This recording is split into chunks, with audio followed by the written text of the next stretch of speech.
Pesan Padre Pio hari ini 5 April. Perhatikan baik-baik bahwa selama Anda tidak senang dengan godaan, tidak perlu takut. Tetapi mengapa Anda menyesal tentang ini jika bukan karena Anda tidak ingin mengalaminya? Pencobaan yang menyusahkan ini datang dari kejahatan iblis. Tetapi ketidaksenangan dan penderitaan yang kita alami berasal dari belas kasihan Tuhan yang bertentangan dengan kehendak musuh kita, menimbulkan kesengsaraan suci dari kejahatannya yang melaluinya dia memurnikan emas yang ingin menjadi bagian dari hartanya. Selanjutnya, godaan Anda datang dari iblis, tetapi Anda menderita dan penderitaan datang dari Tuhan dan Firdaus. Ibunya dari Babel, tetapi anak-anaknya dari Yerusalem. Hindari pencobaan dan terimalah kesengsaraan. Tidak putriku. Biarkan angin bertiup dan jangan percaya suara dedaunan adalah ledakan senjata.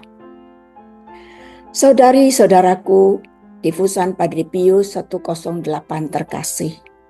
Pesan Padre Pio hari ini diambil dari kumpulan surat-surat yang ketiga. Pesan ini sangat dalam dan syarat makna rohani.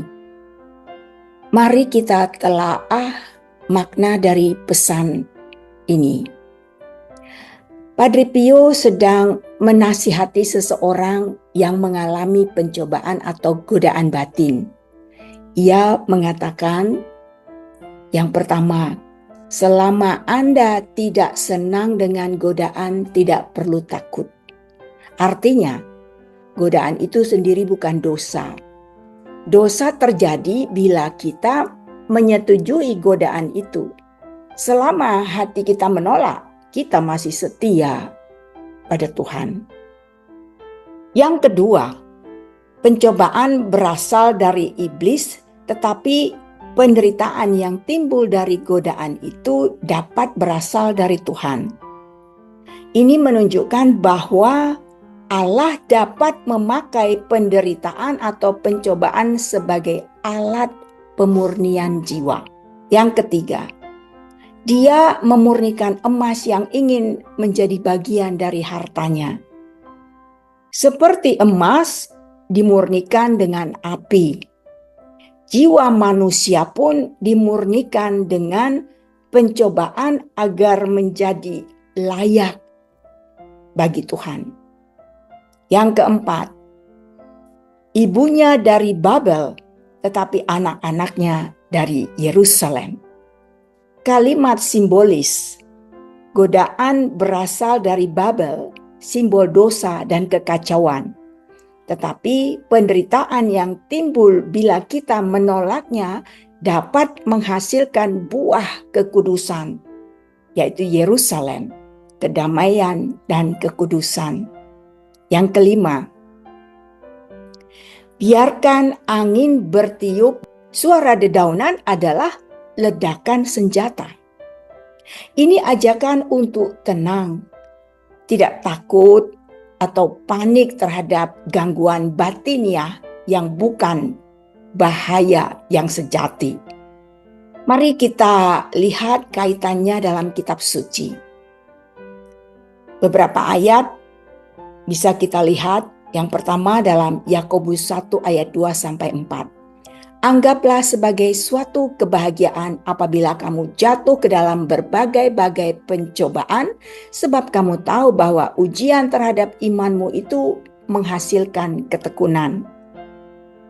Yang kedua, 1 Korintus 10 ayat 13. Pencobaan-pencobaan yang kamu alami ialah pencobaan-pencobaan biasa yang tidak melebihi kekuatan manusia. Yang ketiga, Ibrani 12 ayat 6. Karena Tuhan menghajar orang yang dikasihinya dan Ia menyesah orang yang diakuinya sebagai anak.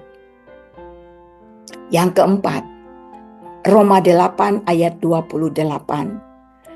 Allah turut bekerja dalam segala sesuatu untuk mendatangkan kebaikan bagi mereka yang mengasihi Dia.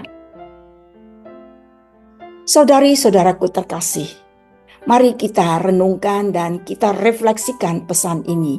Kita bisa lihat juga di dalam 4 bagian.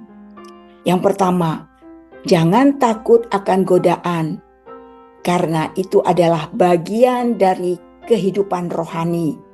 Yang penting adalah bagaimana kita menanggapinya. Yang kedua, penderitaan rohani atau batiniah itu bisa menjadi anugerah karena Tuhan memakainya untuk memurnikan kita, membuat kita lebih kuat dan suci. Yang ketiga, ketenangan dan kepercayaan kepada Allah adalah kunci. Jangan sampai pikiran atau perasaan menipu kita dan membuat kita putus asa atau takut tanpa alasan. Yang keempat, kesucian lahir dari perjuangan. Orang kudus adalah bukan mereka yang tidak pernah dicobai, tetapi mereka yang tetap setia dalam pencobaan. Semoga pesan Padre Pio hari ini menguatkan kita dan menginspirasi kita. Salam Padre Pio.